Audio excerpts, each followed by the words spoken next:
যে কোনো মাছ এই মশলা দিয়ে রান্না করলে অপূর্ব স্বাদের হয়।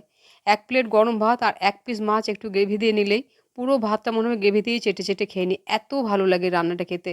একই মশলা একটু ঘুরিয়ে ফিরিয়ে ব্যবহার করেছি। তা রান্নাটা দেখার পর লাইক, শেয়ার, কমেন্ট করে আমার চ্যানেলটিকে সাবস্ক্রাইব করে রাখারও অনুরোধ জানালাম।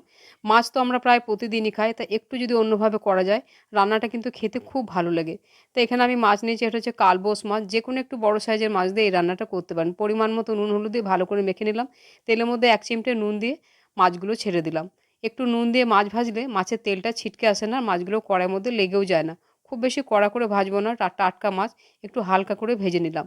ওই তেলের মধ্যে মশলাটা করছি। সামান্য পরিমাণে একটু দিচ্ছি চিনাবাদাম, ২ কোয়া রসুন, আর দিচ্ছি ৪ চামচে 1/2 চামচ করে ধনে, গোটা জিরে। আর এখানে দিচ্ছি ২ টো শুকনো লঙ্কা, এর পরিবর্তে কাঁচা লঙ্কাও দিতে পারেন। একটা ছোট এলাচ, দারচিনি আর একটা লবঙ্গ।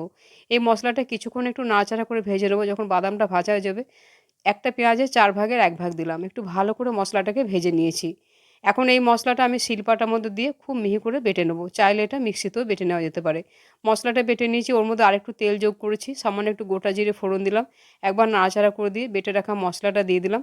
এখন দিচ্ছি পরিমাণ মতো হলুদ, সামান্য একটু কাশ্মীরি লঙ্কার গুঁড়ো, সুন্দর একটা রং আসবে, আর পরিমাণ মতো নুন দিয়ে মশলাটাকে নাড়াচাড়া করে খুব ভালো করে কষিয়ে নিতে হবে। যখন মশলা থেকে তেল ছেড়ে যাবে, ২ চামচ ফেটানো টক দই দিয়ে দিলাম। আবারও খুব ভালো করে নাড়াচাড়া করে কষিয়ে নেবো যতক্ষণ না তেলটা ভালোভাবে ছেড়ে আসছে। যখন এরকম কষানো হয়ে যাবে, কষানোর পরে অবশ্যই যদি গরম জল দেওয়া হয় তাহলে ঝোলের রঙটা, স্বাদটা খুব ভালো হয়। পরিমাণ মতো গরম জল দিচ্ছি, ঝোলটা ফুটে উঠলে ভেজে রাখা মাছগুলো দিয়ে দিলাম। একবার নাড়াচাড়া করে ঝোলের মধ্যে ডুবিয়ে দিয়ে এটাকে ৩ থেকে ৪ মিনিটের জন্য ঢাকা দিয়ে দেবো। প্রায় ৪ মিনিট পর আমি ঢাকাটা খুলে একবার নাড়াচাড়া করে দিচ্ছি। দেখুন এটা দেখতে কত ভালো লাগছে। এইভাবে রান্নাটা করে খাবেন, আশা করছি ভালো লাগবে। আবার দেখা হবে অন্য সময়। সবাই ভালো থাকবেন। নমস্কার।